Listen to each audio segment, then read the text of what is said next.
Today's episode is brought to you by Mars Energy Cream. Mars Energy is a new way to get a boost. Think energy drink, but it's a lotion you rub on. It's caffeine infused and has taurine just like energy drinks do. That's Mars with a Z, energycream.com.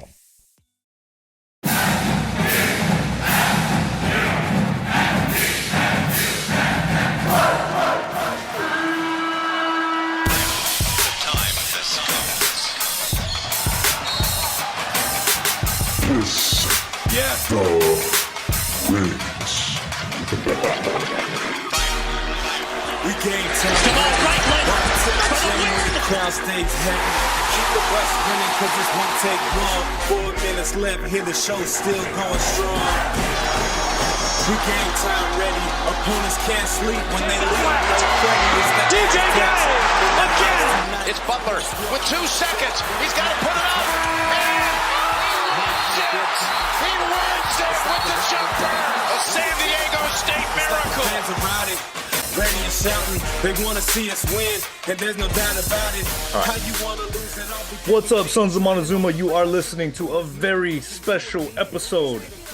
Not only is this our very first Kiss the Rings episode for the 2023-2024 San Diego State basketball season, but this is actually the second half of our Mountain West Conference basketball preview. It's a collaboration with the Aztec Breakdown Podcast. So if you want to hear the first half, you're going to want to find Aztec Breakdown on any and every podcast streaming platform like Apple, Spotify, all that good stuff. And for those of you who already got your Gatorade and out of the halftime break and are ready for the second half, let's get it going. Joining me right now, you cannot stop him. You can only hope to contain him. He was wearing a red Aztecs cowboy hat at Viejas Arena way before we made our red-eye flight to Houston for the Final Four. It's the one and only SD Sports Fiend. What's up, Fiend? It's good to see you, man. I know it's been a while. It has been, man. I mean, the tailgates have been great for football, man, but I'm ready to roll into basketball season. I can't wait for us to get to Viejas and watch our boys play again. I mean, last year was the greatest season in SDSU basketball history, like without a doubt. So needless to say, we want some more. I mean, we're in need for a new basketball season, like you said, big time. So let's go ahead and get into it. Bring the guys in. There he is. The golden voice of Aztec basketball podcasting. Can you guys hear me okay? Can you guys hear me? What's up, Austin? What's up, Tron? Yeah, what's happening, Tara? I think Tron is he's the OG GOAT of Aztec basketball podcasting. Well, we got 2 of them joining us from Aztec Breakdown. Fellas, we want to thank you for joining this collaboration effort for the second half of the Mountain West preview. Tron, Austin. Tron, give us some details. Where can people hear the first half? Where can they go to hear it? Just go to the Aztec Breakdown Podcast. You can find it iTunes, Google, Spotify, all the places. All the places, all the things. Well, it's great to have you guys, man. I know all Aztec Nation, including myself, have appreciated the work that you guys put in way back in the day when basketball was really starting to gain momentum. And, you know, with Brian Dutcher taking over, it's been a fun ride. Definitely appreciate what you guys do and have been inspired for sure. Yeah. No, I was saying in the first show, I was telling Fiend, Mateo, I'm pretty sure if I remember correctly, you're the guy who made like the banner on my Twitter account with like Michael Cage and Kawhi and all the guys, right? So I was like, yeah, no, this relationship goes way back, and we're really excited to further it here. No, super stoked. Thank you guys for having us. And like what you guys are doing on the NIL front with Lamont and all the football guys, like it's what this community needs. You know, with this, the community needs a big bear hug, you know, from you know, the traditional media partners, from you guys, from anybody that wants to be involved, because the community is growing, but it's still small but mighty. And just having all these collective people together it's what it's about, right? Like even when we met all in Houston, like it was so fun just to, you know, everybody collectively doing their thing. And, you know, you guys are a huge part of that. It was so funny in Houston, that game against FAU. We're there in the stands, and I got to meet Tron for the first time. I was like, dude, what's up? I was completely buzzed out of my mind. So it was like the next day of the championship game, or 2 days later, he's like, Tron, what's up? I was like, I don't even remember where I was, man. That was just such a whirlwind of a trip. But so it's great to see you guys again here on Zoom. Yeah. All right, well, let's jump into it. I know this is the second half of the Mountain West Conference preview, and we're jumping in and picking up with San Jose State. So San Jose State finished last year 21-14, 10-8 in conference, and I think that was good for a fifth place finish. Of course, they lost in the Mountain West tournament to us. That was a beatdown, which was really nice to see for us. And I would say, looking at Coach Tim Miles, he led them to the best season in 5 decades with 19 wins, right? So, I mean, pretty great things for them and their fan base, which is really good for them. But tell us, I don't know who's going to pick this first one up. I'll throw it to Fiend to pick this first one up, I guess, since we're starting off. So, Fiend, Amari Moore's gone, right? I think he's maybe in the Milwaukee Bucks organization. I don't know if he carried on through there. And then, of course, Diallo, I know we kind of had our eyes on him. We were kind of hopeful for a big man, but fill us in, Fiend. What's going on with San Jose State? Oh, big shoes to fill. I think this is a really tall task for Tim Miles. Omari Moore, I mean, player of the year. Yeah, we shut him down in the tournament, conference tournament, but I mean, he was just, I don't know if there was any player that was more impactful to their team than Omari Moore last year. And so losing Sage Tolbert, who's another big body inside along with Diallo, I mean, that is a lot of beef that you have to replace. And I don't think San Jose is going to be able to do it with the guys that they are bringing in. They got the Diongue from Washington State. They've got a couple other good players coming back, but I don't think that San Jose is going to be as good as they were last year.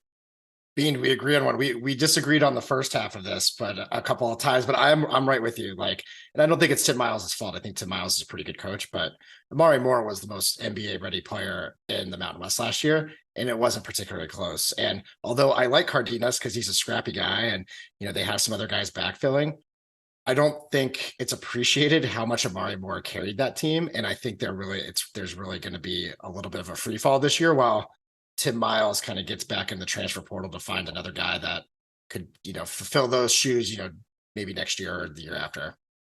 Yeah. At a certain point, it doesn't matter how good of a head coach you are if you don't have the talent to carry it through, right? They lost a lot of guys. The one guy I wanted to highlight, and I don't know if I'm going to say this name right, but Robert Viola, big man. I think he was like 5th in the nation. I'm trying to double check real quick. 5th in the nation. Yeah. In offensive rebounding percentage at 17.8. Really good big man, can block shots too, can rebound on the defensive side, obviously. So he's who I would expect to be their best player. I don't know, how they're going to use him or how they're going to deploy him.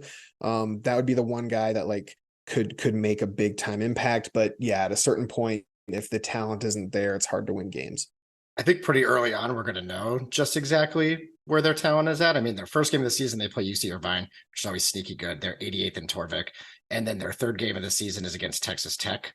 So early on, they're going to get a pretty big punch in the mouth just to see exactly where they are as a team. Now, obviously they can, by the time they get to Mountain West play, they can get into form a little bit more, but if they show some fight and have maybe a better outcome than we're thinking in those first 3 games, maybe it'll be a little bit better. But if they lose by 6, if they lose by 30 to UC Irvine, I think they're in for a long season. They were pretty impressive to me just on the eyeball test, like physically being able to match up with some of our guys last year, but it just didn't seem like they could get buckets when they really needed them. They couldn't go on any kind of stretches. Do you guys feel any different this year? I mean, I understand they're losing their star player, but how they're going to be style-wise coming up? I think MJ Amy could, be a guy that has a breakout year. He's pretty athletic, guard wing. I don't know if he will replace Amari Moore, but he could definitely replace some of the production. Trey Anderson is a good guard. I mean, Cardenas at the point. They have great guards. And then Tibet Gorner, is a tall guy who can shoot from the outside. I get my concern, I think, with them is I don't know if they don't have the athlete in that they had in Amari Moore, and then I don't know inside. Well, maybe Diongue will help with getting rebounds, but Tolbert and Diallo were really tough to score on in the interior. I think they're just going to look completely different because they could play kind of an NBA style offense. They could let Amari Moore have a gigantic usage rate.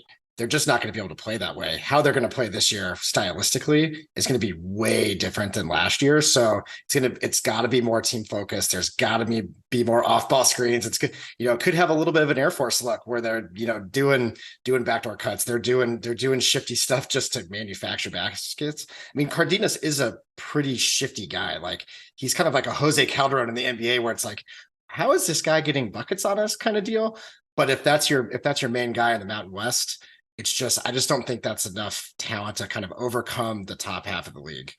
Nationally, they'll still be a solid team. I think they'll still be at least average, if not a little above average. But I think they also at the same time won't be as good as they were last year. It's going to be just a lot of different pieces, a lot of moving parts going on. It's going to be hard to replicate last year. A lot of good head coaches in the Mountain West Conference lately, and for sure, I think Tim Miles is one of those, but he's got his hands full. He's going to need another year or two.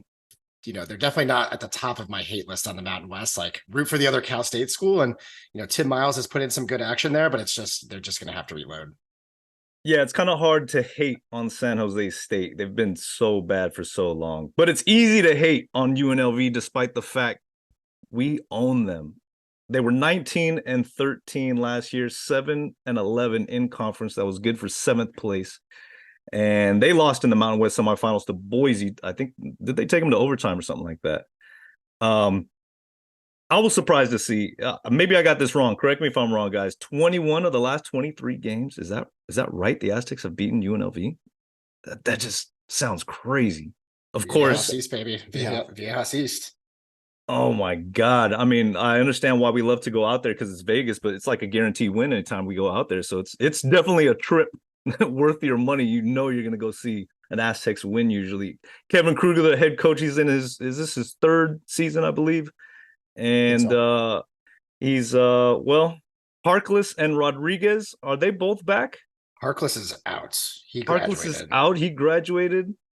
I'm trying to look at the roster. And then they lost Victor Uwakator. Sorry if I butchered that. Keyshawn Hall and Keyshawn Gilbert to the portal. So Gilbert's the big name there that they lost in the portal. And then Harkless had he was definitely the guy I was one of the most worried about on UNLV, but I don't understand how they just can't keep a roster year over year.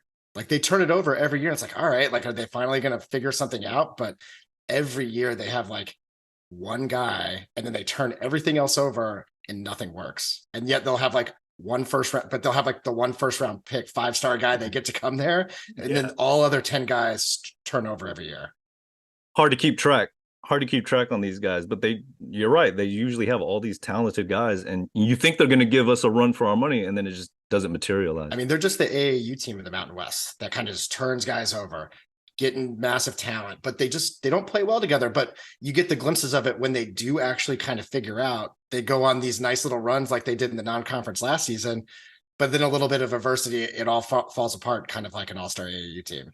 I don't know, Fiend, what are you feeling on UNLV?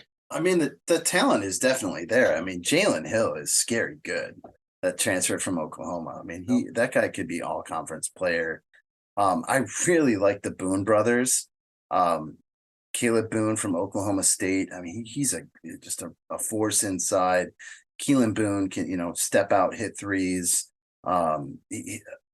So I like the transfers that they brought in, and I really like the core nucleus that they brought back in Rodriguez, Justin Webster. I mean, we talk about the recipe for success with the Aztecs was to get old and stay old, right? UNLV could be starting 5 guys who are in their 5th year. Those are some old dudes. And so I like that experience, but it's always every single year. It's like you see the talent, you're like, I'm high on them, and they just underachieve every single year in, year out. And so I don't know if this is going to be any different, but I mean, I do like, who they brought in and how this team looks on paper. I will just see if, at the end of the year if, it's the same old. Yeah. Yeah, I don't think I have much to add. The Boone brothers are huge. The talent is definitely there. It's kind of similar to what we were talking about with New Mexico, right? The talent is there, but is the culture there, right? Fiend, you talked about how the Aztecs want to get old and stay old.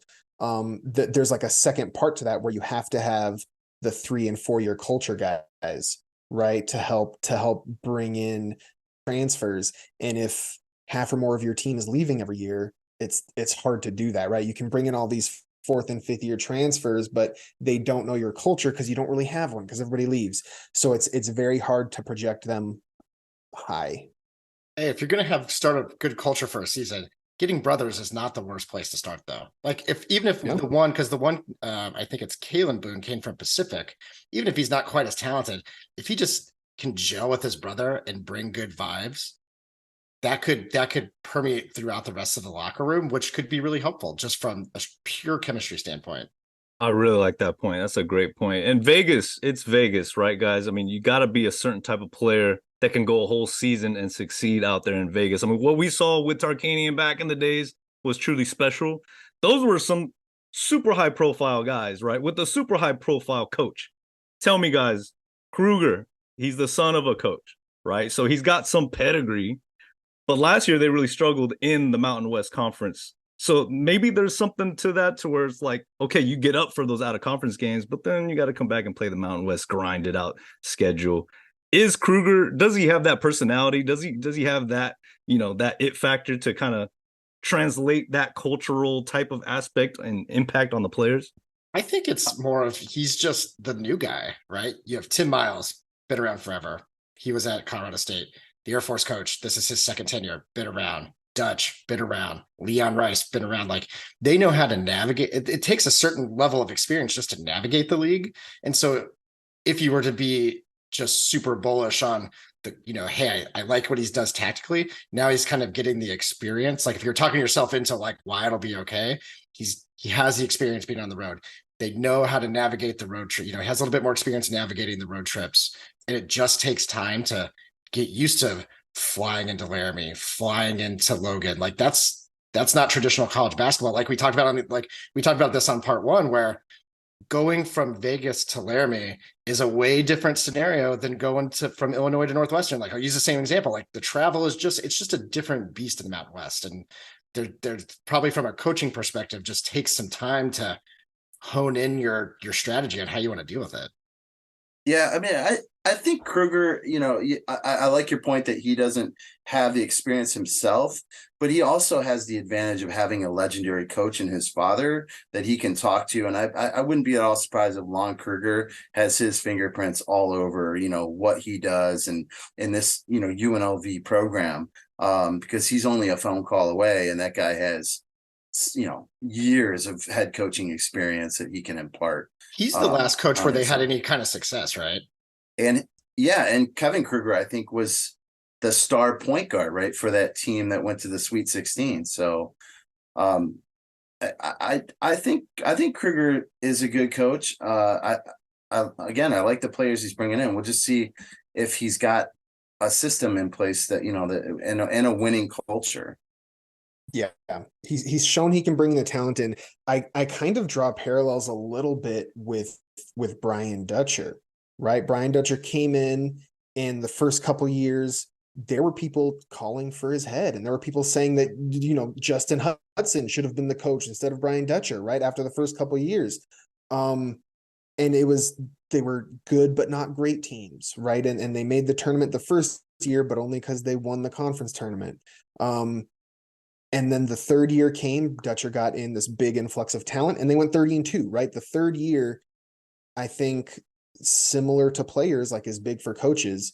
This is Kruger's third year. This is the year where if it doesn't work out this time, it's probably not going to, especially with the talent he's assembled. He's shown he can assemble the talent, but can he put everything else together? Yeah, that's a really good point. Well, it's always very easy to hate on the Rebels and hope for their misfortune. And this next team is equally as hateful in our hearts. Utah State. I know that's Fiend's favorite team to hate. 26-9 last year, 13-5 in conference, third place. Of course, they lost in the championship to the Aztecs. And they made it to the NCAAs, lost to Missouri, I believe, in the first round. I like to refer to them as like Diet BYU. They really, really are trying hard. Ryan Odom is gone. Him and all his charm bracelets, as Mike would say, to VCU. And Danny Sprinkle is in from Montana State. Now tell me, guys, because all the names are gone, right, Fiend? Ashworth is gone. I'm sure Mikey's sad about that. Bairstow is gone. Taylor Funk is gone. I'm sure Aztec Nation will find somebody with a punchable face there that we'll love to hate. So anybody want to take Utah State?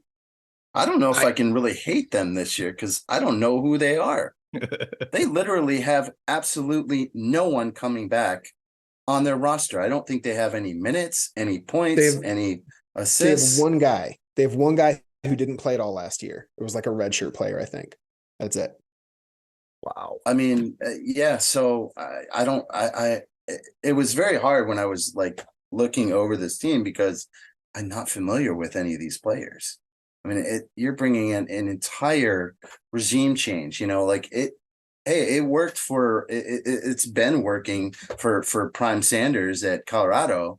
I don't know if Danny Sprinkle is going to have the same kind of success, bringing in a wholesale change of newcomers into his program, but he's a good coach. I mean, it's going to be a totally different style of play than we're used to seeing. I mean, Odom, is very kind of fast paced, a lot of shooting, high scoring. I think Sprinkle's it's going to be a little slower pace and a little more emphasis on defense. So be different styles would be interesting to see.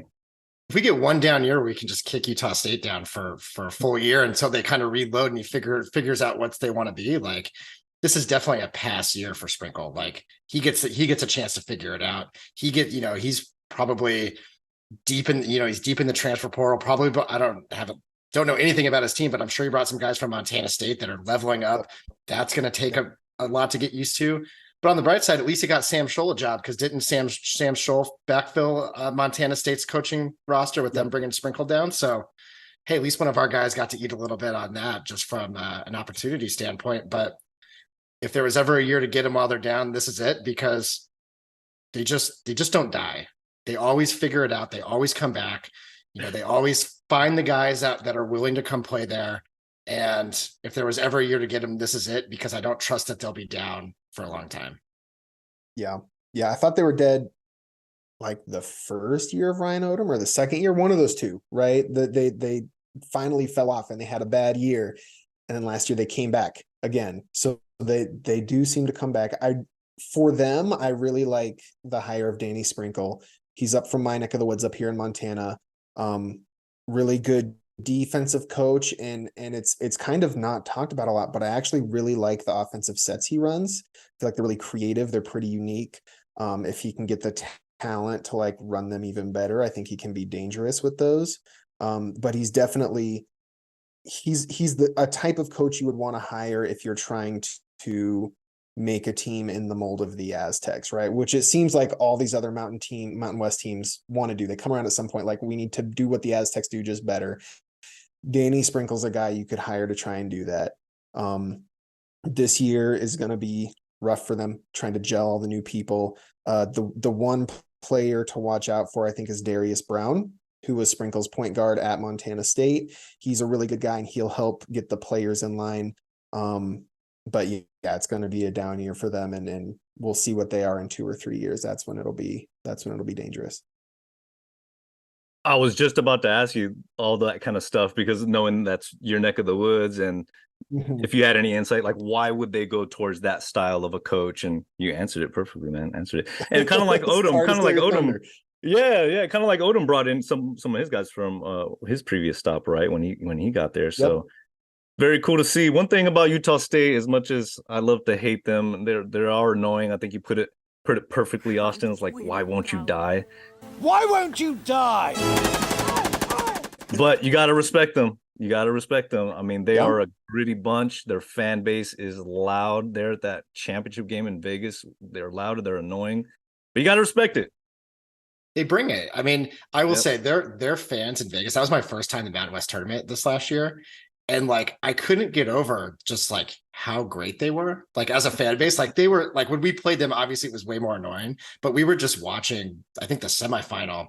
And I was just like, everybody was so engaged. They had clever things to say and they're always around. And, they know who they are as a upper tier G5 school in basketball and they leaned into it. And every so often they get a flash in the pan of a really good team and then they sustain success until their coach goes on to bigger and better things and then kind of reset it and do the whole thing over again. And like, you have to respect someone that kind of knows their spot and leans into that. Kudos to their AD in the hires that they've made, the last 3 hires. They've done a really good job of identifying guys who can come in there and be successful and recruit, players that are, going to win games at Utah State. So I wouldn't expect anything different from Danny Sprinkle. I just agree with you guys that I think it's going to take maybe a year or two to get off the ground there in Logan. All right, no more love. I want to pound them into the court. Hopefully we make that happen. Our guys on the E-Host, the Montezuma podcast, they were there at that tournament as well, and they were sitting like right next to their student section. They gave them an earful, so credit to those guys for sticking up for Aztec Nation. Okay, last, and of course, the season from hell last year, Wyoming, 9-22, 4-14 in the Mountain West Conference, and I really do think that was the season from hell. I wouldn't wish what they went through on anybody.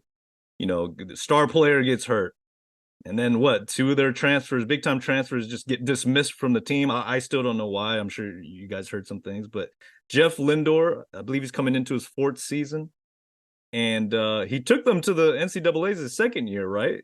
But last year, like I said, Graham Ike, those other guys, Max, I don't even want to pronounce his name, and then Ethan Anderson both get dismissed. Hunter Maldonado is off to the pro ranks. Oklahoma City, right? He's in Oklahoma City, I think OKC. I know he's there for the summer league. I don't know if he caught on, but guys, did Wyoming do enough in this offseason to flip the momentum and get back to where they left off? As the resident Wyoming expert here, since Carly's traveling for work, I'll jump in on this one. You're right. The season from hell thing is crazy. I mean, what's his name? Hunter Thompson had mono multiple times in one basketball season. Their starting center, he had mono. Who gets mono multiple times? Like, just talk about like bad luck after bad luck. I do think Jeff Linder's a good coach. He does weird stuff. He's willing to change his game plan and change his style based on who he's playing. I remember when they played the Aztecs in his first season, they were just like, you know what? This game's going to be 48-45, and I'm just not going to let you have enough possessions because we're outmanned. And being nimble like that and coming up with different offensive schemes and defensive schemes to go, instead of just being so hell-bent on a particular thing is, I think, unique in college sports when people are so just like, well, they want to do their thing. And I think the Aztecs can be guilty of that sometimes too. But I think when it comes to last year, I think Wyoming got away from their identity because they had Maldonado and Ike. So they saw this opportunity to maybe get some big time transfers. They have Akampolo, they had Ethan Anderson, they had Jake Hyman, these guys from USC and UCLA. And that's just not who Wyoming is. Wyoming is, guys off the beaten path. Jeff Linder from Northern Colorado took those guys to the tournament with a bunch of random guys. Brought those guys to Wyoming. They went to the tournament again. Like, they are not the glitz and glam. They're going to go find guys with chips on their shoulder, like Sam Griffin from Tulsa. He had a really nice season for Tulsa last year. Here's a guy that can come in and make a difference and score points. And he's not like this heralded guy from one of the big schools to come in and make a difference. And then Konitz, I'm pronouncing that wrong, but he's coming in from Nebraska, bigger guy. I think they're just kind of getting back to their roots where, I had, one of the insider things I have on Wyoming is Jeff Linder does drive a hard bargain. Like, he will love you if you embrace what he's doing, but if you don't, you're out. And I think that's what happened with those 2 transfers. And so when he's bringing in his own guys that, it's just back to kind of the roots of who they are, of 12 guys that buy into what he's doing. I actually think Wyoming has a chance to surprise a lot of people this year. And that would be my one team that I don't think finishes in the bottom third and can make the jump, this season in the Mountain West. Yeah, I think you're right. They have kind of a higher ceiling, but it all depends on how well these transfers that they bring in with Walters, Akel Cott, Sam Griffin. Akel Cott he's going to be exciting to watch in the Mountain West. I don't know if you guys have seen tape on him, but he has this nasty like crossover, step back, shot. I mean, just breaks ankles. I mean, it just reminds me of like Iverson. He's going to be a lot of fun to watch in the Mountain West. So I can't wait to see how he plays for Wyoming. And Brandon Wessel is a great shooter from the outside. I think he's going to have to take a step up in his game, if Wyoming's going to have any success in the Mountain West. But there's a lot of unknowns with this team. And so I can't say that I'm really solidly, optimistic about them. Hopefully they won't have the rash of injuries that they had last year, because that was a killer for them. But I don't know. I think they're going to finish towards the bottom of the league. Austin, you mentioned how Linder will like change his game plan based on the opponent, right? And how one of a lot of our complaints with the Aztecs coaching staff is that they don't do that. They just stick with what they're doing and they're going to do it win or lose, right? And I think Linder is actually like the exact 180 of that. Like I think he changes his game plan too much sometimes, actually. And I think the biggest evidence of that is when they did make the tournament a few years ago and they were playing in Indiana, I think, right? Like they changed their starting lineup and it just looked like the chemistry wasn't there, basically, right? Like things were just different. People were in different positions. I don't know exactly what it was, but they just didn't look like the same team they had looked like all year. And I think there's definitely a middle ground there that's good. I think Linder maybe goes too far with that sometimes.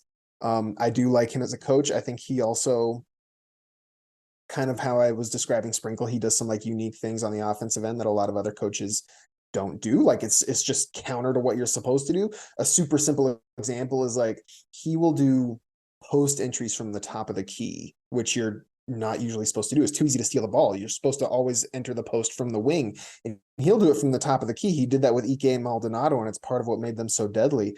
So I really like the creativity.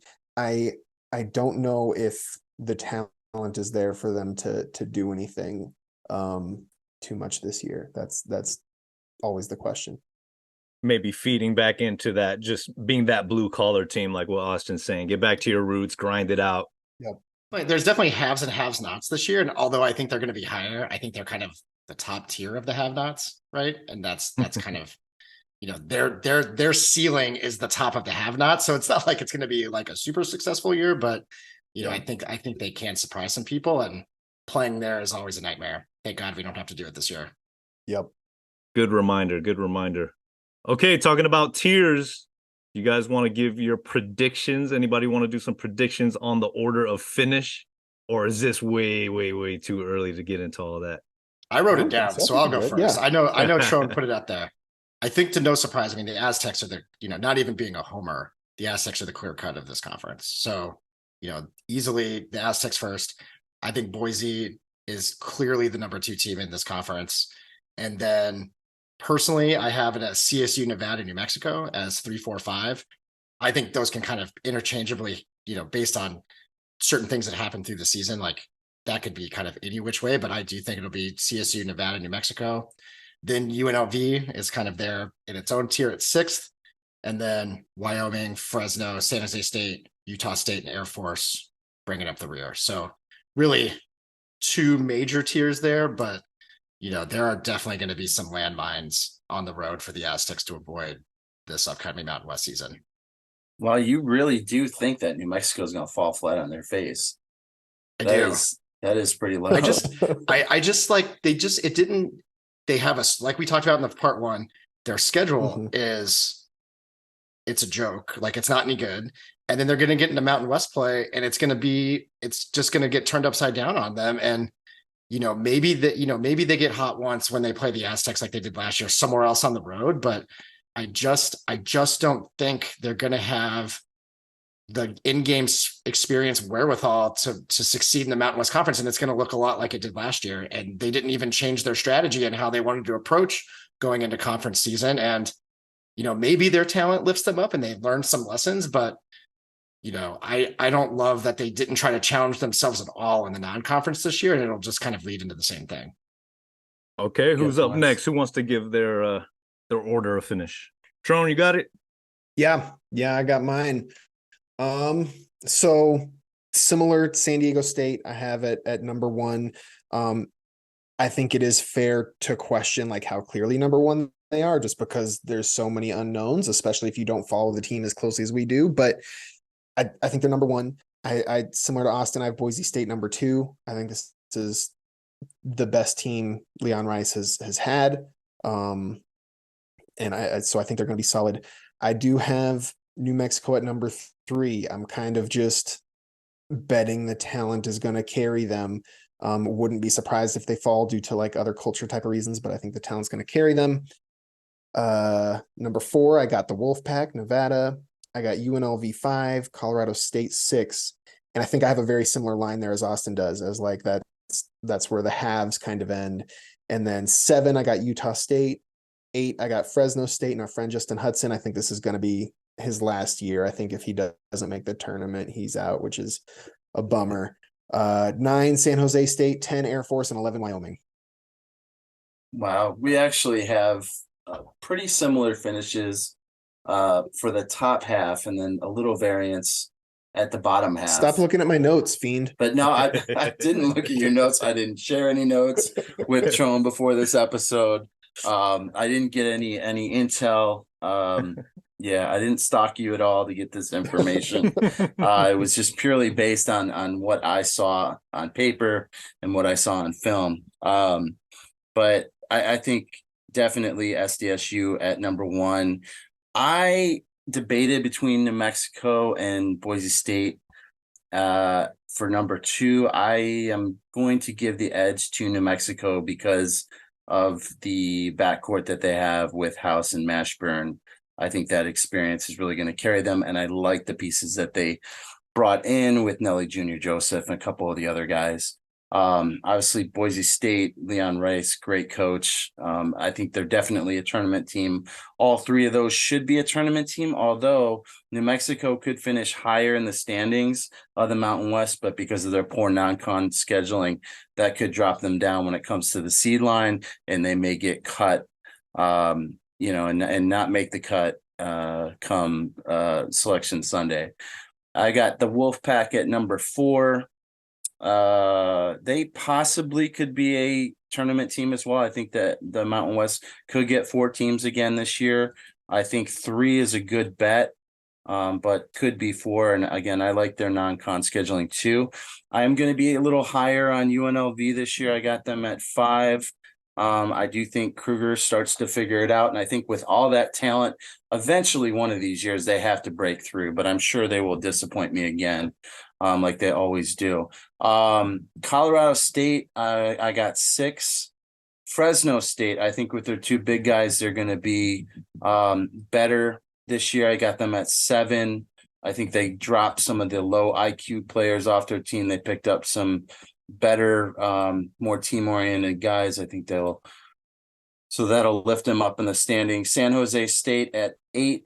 I got Utah State just because they're such an unknown. I have no idea what to expect from that roster. Wyoming at, Utah State at 9, Wyoming at 10, and Air Force rounding out at the bottom. Just get Air Force out of here already. Can we do that? Would have been nice. It would have been nice last Saturday, that's for sure. Jeez, brutal. All right, guys. Anybody want to take a stab at the all-conference team? I assume you guys mean 5, right? Fiend, run it back. Who do you got? All-conference team. Yeah, so I don't know how you guys put together your all-conference teams. I put a first, second, and third team. But I'll tell you what my all-conference selections are. First team, I've got Isaiah Stevens from Colorado State, our own Lamont Butler, Jalen House, Jamal Mashburn, and then I think Jaden Ledee is going to have a breakout year this year now that Mensa is gone, so I've got all 5 of them on the first team. I'll go over my second team, third team while I got it here. Second team, Tyson Dagenhart from Boise, Jalen Hill from UNLV, Keenan Blackshear from Nevada, Max Rice from Boise State, and Jared Lucas from Nevada. And then on the third team, I have our own Darian Trammell, Patrick Cartier from CSU, Caleb Boone from UNLV, Chibuzo Agbo from Boise State, and the last one on the list is Nelly Jr. Joseph from New Mexico. Oh, what a name. What a name. That is some intense preparation, Fiend. I must say. Tron, did you get all 3 teams? Did you do all 3? I didn't think we were going to do 3. I did 2 just in case, and I was expecting to just do the 1. So yeah, no, I'll just do 1 work for this. Okay. Give me your first team. Give me your first team. Yeah. I'll do first team. I got Isaiah Stevens, Colorado State. I got Jalen House. I don't really know why, but I think he's gonna trade spots with Mashburn for first team. Mashburn was first team last year, but I think House will get it this year. I got Keenan Blackshear, first team. I got Tyson Degenhart out of Boise State, and I got Jaden Ledee. Similar, I think he's gonna have a breakout year, I think. Yeah, we're all pretty close. So I have Isaiah Stevens, from Colorado State, Lamont Butler, from the Aztecs. I think Jamal Mashburn Jr. is going to keep his first team spot over Jalen House. And then Jaden Ledee, who, Fiend, I agree with you. He is going to have a crazy year. I don't think people are prepared for how big of a year he's going to have. Like, I'm that excited for what he's going to do. Just the pick and roll that he's going to run with Lamont this season. It's going to be Malachi Yanni-esque, except as much as I love Yanni, Jaden Ledee is a way bigger beast than Yanni Wetzel was. And I think he's poised for a huge year. And then rounding it out, Tyson Degenhart from Boise. I think he's going to have a really nice year as well for the Broncos. Although from your third team, Fiend, I will say, I liked your Trammell pick, but I have a feeling I would have put Reese Waters there. I think he's gonna be like the newcomer of the year or whatever. And I think he has a chance to really slide into kind of that third team spot. Oh, let me unmute here. I think the Aztecs are definitely going to get 3. I think it's likely they could get 3 all conference players. But you're right. You could sub out Reese Waters for Darian Trammell. It could also be the biggest problem to actually getting 3 is that so many people have different opinions. Like if Darian Trammell plays like he did against Alabama, like he's deserving. Micah Parrish could be deserving. Like all these guys are going to kind of steal votes from each other, and that, from an award standpoint, could hurt the Aztecs. Yeah, strictly on that front. All right, all good stuff. Everybody put their predictions out. Now I want to turn your guys' focus to a little game that we like to play. And now that you guys got your predictions out of the way, you got to convince us a little bit. So get your best arguments for what we like to call our shot clock questions of the episode, right? So you got to shoot your shot. So no preparation. These are just questions you got to shoot off the cup and hope you get it in there like Curry. So each one of you have a shot clock's length to answer the question. First question, we'll start with Fiend. Okay. Who will be the Mountain West Conference Player of the Year and why? Fiend, shoot it. I think Isaiah Stevens from Colorado State is probably going to win the Player of the Year award. Was he first teamer last year? One of the best guards coming back. I mean, he just thrives in that system that Nico Medved has. He can really score, put the ball in the hoop, and he's going to have a high scoring average. And I think that he is definitely the best player, and probably he will be the most impactful player to his team, most valuable in the Mountain West. So that is my vote, Isaiah Stevens with Colorado State. Okay. All right. Yeah, he was a beast last year. I can see that happening. Throne, you're up. Shot clock length. Let's go. Shoot it. Not to be a homer, I think it's going to be Jaden Ledee. I think by the time the season ends, he's going to show the coaching staff that they have to give him minutes, that they have to run the offense through him. So I think he's going to score a lot of points. He's going to get a lot of rebounds. I don't think by the end of the year, I don't think he's going to be suffering too much from like what Austin said about like other guys stealing votes from him. I think it's fair to think that, but I don't think that's going to be the case by the end of the year. I think Ledee is just going to be too much of a beast. And also, the voting committee often votes for the best player on the best team. And I think this year it's going to be Ledee. So, yeah. All right. We're hoping so. He's got a big jump in opportunity this year, big time. Wasn't the case last year though with Amari Moore. This is true. That wasn't the case. Special I think that's case, different. Though. It was such a narrative. It was such a narrative. I think if you go back like the last 10 years, probably 8 of them were like best player on the best team type of methodology. All right, Austin Bolton, who you got? Mountain West Conference Player of the Year. Shoot your shot. Man, I'm going Tyson Degenhardt at Boise State. I think he's going to have a huge year. I think he's going to really propel them to that number 2 spot. I think they're the only challengers to the Aztecs. I think he's going to have such a big year that he's going to transfer to a big Power 5 school, mainly Gonzaga, because he's from Spokane. And there's a real opportunity that he's going to use this as a trampoline to go to Gonzaga next year. And I think he's just going to have a monster year. And to Trone's point, just to rebuttal, I think Lamont's going to have such a big year that he's going to take that. Those are the players of the year that are going to take votes from each other from like best player on the best team to where Degenhardt jumps those guys.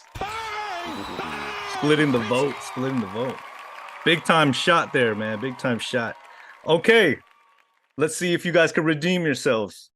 Next question. Besides SDSU, because no Mountain West Conference team, I believe, has won an NCAA game other than us, right? I mean, it's been a while.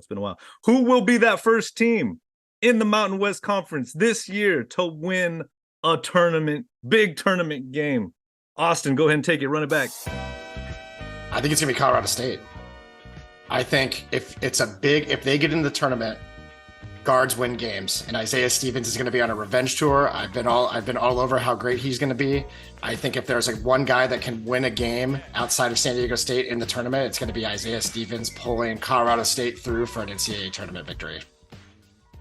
All right, Trone, you got it. Shoot it. Boise State.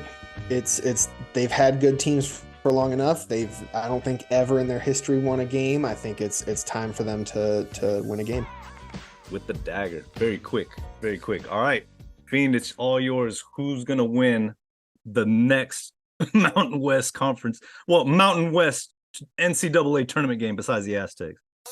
Well, I totally agree with you, Austin, that guards win games. And I think New Mexico has a great pair of guards that could really, help them win at least one game in March. We'll see with their non-con if they even get in the tournament, but I think if they do sneak in, they could be a dangerous team just because of the experience they have at that position. 3, 2, wow, Fiend, he's going down with that New Mexico argument. They're gonna make it to the tournament and win a game. Wow. All right, we'll hold you to it. We got it on film. Okay, last one. Give us your best Mountain West Conference venue for a road game this year, because us Kiss the Rings crew, we're looking for a roadie to make it out to. I don't know if you guys are going to make any road trips this year. We'll have to maybe see if we can meet up at one of them. But this year, which road game is going to be the best for Aztecs fans to make it out to? Fiend, shoot it. Well, I'm on this New Mexico train. I think going out to Albuquerque, 15,000 at the pit, just raucous environment, talking smack with Snake down in the student section. I think that would just be an awesome environment if you can get a ticket to it, because it's going to be sold out. So I would love to go to Albuquerque for that game, and they're mad. They're real mad. That we hit that game winner last year. They want that revenge. So they're going to want that one. So it's going to be a very tough place for us to win. All right, Tron, take it. I'm hoping to go to Gonzaga. That's up in my neck of the woods. That's what I'm hoping to go for. But that's not a Mountain West team. I think if you're looking just for pure atmosphere, like Fiend's saying, I think it has to be the pit. But if I was to go to a game, I would like to go to a road game where I feel confident they're going to win. and they always win in Viejas East, so I'm picking UNLV. Vegas, baby. Very good point. I wish I could go to that Gonzaga game too, man. Oof. Doesn't happen often. Austin, what you got? Shoot it. Man, part of me really wants to say Utah State to get them while they're down, have a nice relaxing trip to Utah, maybe do some skiing. I'm going to go the Friday night game in Boise on Big Boy Fox that they moved, and I think that's going to be a gigantic game in Boise. It's going to be crazy. That arena gets real, that's a real good sports town, and I think the Aztec game at Boise, Big Boy Fox, Friday night, folks are going to have some adult beverages, and it's going to be pretty wild in Boise for that game. In January, right? I believe that's January 20th. 11 a.m. tip-off Mountain Time, and that's actually CBS. But CBS, yeah. There's some big-time games in January, and so we got to narrow our list. All very compelling arguments. Guys, Aztec Breakdown, tremendous work on all the Mountain West Conference team previews with Fiend, and all you listeners, make sure you check out that first half over at Aztec Breakdown Podcast. Anything else we need to cover, guys? Anything else you guys feel like we need to get out? Any parting shots? I don't think so. Thanks for having us. Yeah, thanks for having us. Go Aztecs. Yeah, I'd love to meet up with you guys at a game, and hang out. And Trona, if you ever get down to a game, let me know. We have been petitioning him to tell us which game he's coming to, so we can make sure, or what weekend he's coming down to make sure we can get him to a game. So, are you going to be in Vegas? If I knew what weekend it was, I would let you know. But right now, there's no trips planned. Or we could just all go to Glendale this year. I'm voting we all just meet up in Glendale for the Final Four again, because that worked out pretty well last year in Houston. That worked out pretty well. Sounds like a plan, guys. Thank you, guys. Have a good night. Thank you, guys. Take care. That was awesome. The first half was great. Second half was, just amazing. Yeah. Those guys are great. They're really good at what they do. Yeah. And that was fun. That was a lot of fun. I definitely learned a lot because, dude, I can't stay up with this off-season basketball. Like, it's just so much. That's great. I think this is great for the listener to get caught up, listen to all the breakdown, all that good stuff. All right, Fiend. Awesome show. Now, we are about a month away from tip-off of the new season, man. I know we got a lot of things planned in store, like what you're talking about, NIL. A lot of new NIL partners on the basketball team coming up this season. What are you most excited about when it comes to Aztecs basketball starting up in a new year? Oh, man, what I'm really excited about is just watching that banner ceremony, seeing that Final Four, because we've looked up at those banners and we've been like, you could just envision that Final Four, right?